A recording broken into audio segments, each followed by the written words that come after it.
स्मृति ईरानी का अखिलेश को open challenge. नमस्कार, मैं कीर्ति भारद्वाज। एक बार फिर से आप सभी का स्वागत है चैनल फॉर न्यूज यूपीयूके में।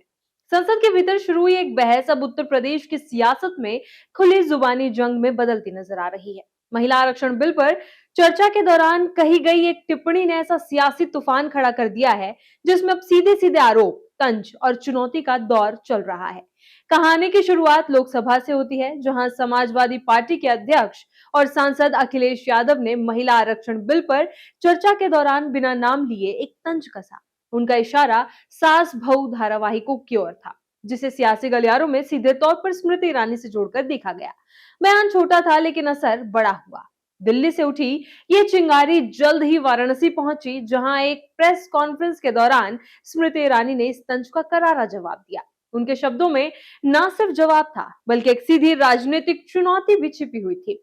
ईरानी ने कहा कि पुराने विषयों को उठाना आसान होता है, लेकिन असली ताकत मैदान में उतर कर दिखानी पड़ती है। उन्होंने अखिलेश यादव को खुली चुनौती देते हुए कहा कि अगर उनमें दम है तो अपनी पारंपरिक सीट कन्नौज छोड़कर गोरखपुर से चुनाव लड़कर दिखाए।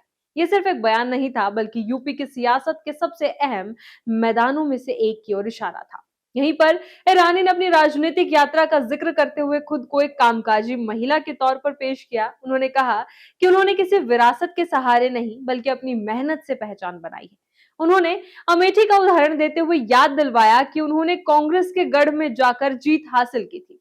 ईरानी के इस बयान में एक और परत थी, विरासत बनाम संघर्ष की राजनीति।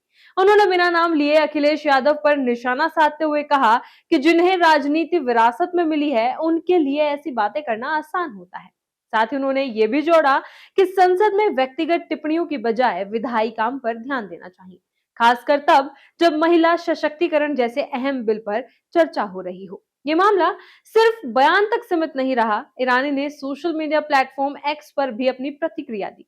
उन्होंने लिखा कि अच्छा है कि उन्हें याद किया गया, लेकिन अब समय है कि संसद के काम पर ध्यान दिया जाए और महिलाओं के हित में बिल को आगे बढ़ाया जाए।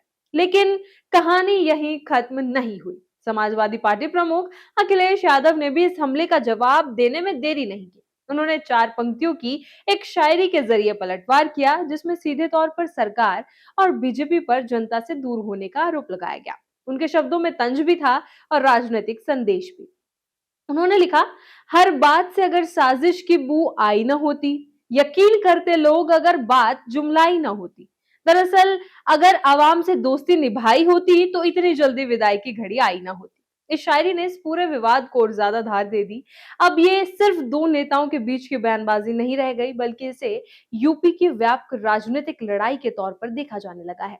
संसद से शुरू हुई ये कहानी अब सड़कों और सोशल मीडिया तक फैल चुकी है।